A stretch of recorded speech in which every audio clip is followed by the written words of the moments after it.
Magic 87.6 Tech Time with Matthew Dickerson. Hello. G'day, good to see you again, or see you in the virtual sense. Good to hear from you again. Always a pleasure, Matt. And look, I only have limited time today, Matt, because I need to charge my phone. So I need it done in super time. It might go flat soon. Is that the problem? Yeah, that's it. We only have limited time. That is a pain, isn't it? Know. Well, I might have a solution for you. If you have a Xiaomi phone, that's a huge company in China, not so much in Australia, but in China, they've got a new phone that they've just announced, but you can't buy it yet, but they've just shown it off. It can charge a battery that's dead flat to fully charged in, wait for it, 8 minutes. Wow. 8 minutes. No Incredible. way. 200 watts it charges that. So they've got a phone out at the moment that charges at 120 watts. And sorry, they've got a wireless charger as well as that charges 120 watts. So that'll do it about 15 minutes. Obviously, wireless charging is always a bit slower than wired charging, but that's quite incredible. They came out a couple of years ago with a 100-watt system that could charge a 4,000 milliamp battery in 17 minutes. And it creates some competition, which I love. I love in the technology field when someone comes out with something because everyone else tries to beat it. So Oppo's been working away on this as well. And Oppo have got a 125-watt system that can charge in about 20 minutes for the same 4,000 milliamp hour battery. So you're getting to the point now where forget about leaving your phone on the charger for a long period of time. As these phones come to market, they'll probably take a year or so before they come to market, but you'll be able to charge these phones in 8, 10, 12, 15 minutes, and that just seems incredible. Gone are the days when you used to plug it in overnight and wait till the next morning to have it fully charged. Now you just plug in for a few minutes and away you go again. And most of us have like 2 or 3 chargers anyway now, Matt. It's like I know in our house there's a charger next to the couch in the lounge room. I have one in my office here where I have a cable connected to a USB port hub. And I was saying to a friend of mine last night that I don't even use the fast charger in my bedroom now because we all have charging everywhere, because there is such paranoia now, I think, as a consumer, that we're all worried we're going to run out of juice on the phone, that we just kind of, Yeah, well, and that's the big thing, isn't it? Having that battery big enough that it'll get you through a day or a couple of days, because you're right, so many things are on your phone. Your driver's license now is on your phone, so if you get pulled up for an RBT, you need to be able to have your phone on. Getting into your car or your house or security systems, often you need your phone for all that. You want to go and have a coffee now, go into a cafe, you need your phone to be able to scan in your QR code. So it is pretty important to have it around, and fast charging is going to make it easier for us to keep that phone alive the whole time. Yeah, I know. But if you can't wait 8 minutes for a phone to charge, and that's fully charged. So if you were really desperate, you could plug it in, and with a couple of minutes, you'd be up to, say, a quarter charge. Yeah, there you go. That's the now generation. The now generation want it now, Matt. There you go. I just want to drop it there and it's done. That's it. I don't want to wait around. I always have Weird Al Yankovic's words in my head, talking about first world problems. One of his favourite songs of mine is First World Problems. So you're right. That's one of the lines he has in one of his songs about first world problems, about we need to wait for a phone to charge. Yeah. Oh my God, I can't go out because my phone is at 78% and I'm not going to have enough juice and I'm going to need to Snapchat Becky and we're going to be doing that all day and it's just going to juice up my phone. You've captured your inner millennial there, haven't you? I know, right? I don't know what I'm channeling there. The fact that I even know that is like baffling to me. Yeah, there's an app for everything, but look, if you want to buy local, there is a new Australian app that can show you about the new Aussie products, right? Absolutely right, and it's really important that not only do you know where the product is produced, so there's various components that go into a product, but you also want to know where that company is. Is that company still Australian? We often think of some of the classic Australian companies that have been bought by overseas companies. So with this particular app, you go along, you scan a barcode, and it will tell you a score out of 100. And that score out of 100 gives you a combination of where all the components for that particular product are sourced and where that company is located, where that company is owned, if you like. The company could not be more Australian in its name, or the app. It's called Strayan, as in I'm Australian. So Strayan. Strayan, if you want to go and search for it. It's got 250,000 products in the database already. That's not a lot. Obviously, there's a lot of products out there, but it's a good start. And so you can go along and start scanning some of those products. That's the most work for them at the moment, is to get all that information, make sure it's accurate, and load up that database. But importantly, I was thinking of you when I was looking at this. They've got products like beauty goods are on there, so you can go and scan some of the makeup that you might use. Sports equipment, so a couple of things right up your alley straight away. Electronic devices, toys, car parts, various accessories. Not a lot of food products in there yet, but that's one of the things they're aiming to load in. Some of the surveys they based the whole creation of this app on were the fact that it used to be a couple of years ago, 87% of Australians said they wanted to buy Australian made, but now it's up to 93%. The thing that's interesting when I read some of those surveys, and I haven't got the data for this particular survey, 93% of us say, we've got to buy Australian. But then when we go along and we see a non-Australian product sitting on the shelf and it's cheaper than the Australian product, a lot of people still buy the cheaper product, even though they definitely said in that survey they wanted to buy Australian. Oh, absolutely. Price is the big thing. It doesn't matter what consumers say. Yeah, everyone wants to jump on a bandwagon, Matt. That's what it is. Everyone wants to seem like they're jumping on a bandwagon, but when push comes to shove, you make the decision to go and buy one product over another. You just go, I'll have the one that's $10 cheaper. That's right. And that is the problem.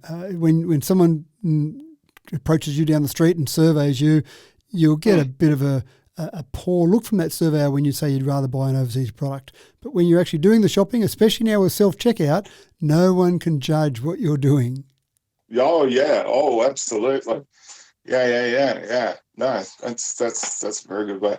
Now, winter is here. We know it gets colder. Everyone's on the doona, and some people like to go to bed early. Are you one of these people when it gets cold that you like to go to bed early, Matt? I don't like to go to bed early anytime. There's too much to do. I think it's a bit of a thing from growing up, spending so much time in IT, that you tended to end up doing stuff late at night, and sometimes the best work you get done is between, say, midnight and 4 a.m. Yeah, I know. My wife gets up me for last night I went to bed at like 2:10. but I know in our household, if I go to bed later sometimes and my wife's had a really big day, you get to bed and you can hear and you're like, oh, this is going to be a rough night. I just know it. So you're very brave. You're outing your wife as a snorer, are you? Oh, yeah, no. She'll do the same to me, a drop of a hat. She goes, you're the worst snorer. And I do that with my wife as well. And I turn around to her and I go, no, you're the worst snorer. Well, you can solve that argument now. Fitbit have got a snoring detection on its device. And I found this intriguing because you probably know if you snore because everyone keeps telling you snore, or you know if you've got someone in bed with you who snores because you can hear them. But Fitbit will give you the capability to look in the morning and see if you're snoring, how loud you're snoring, how much snoring you did during the night.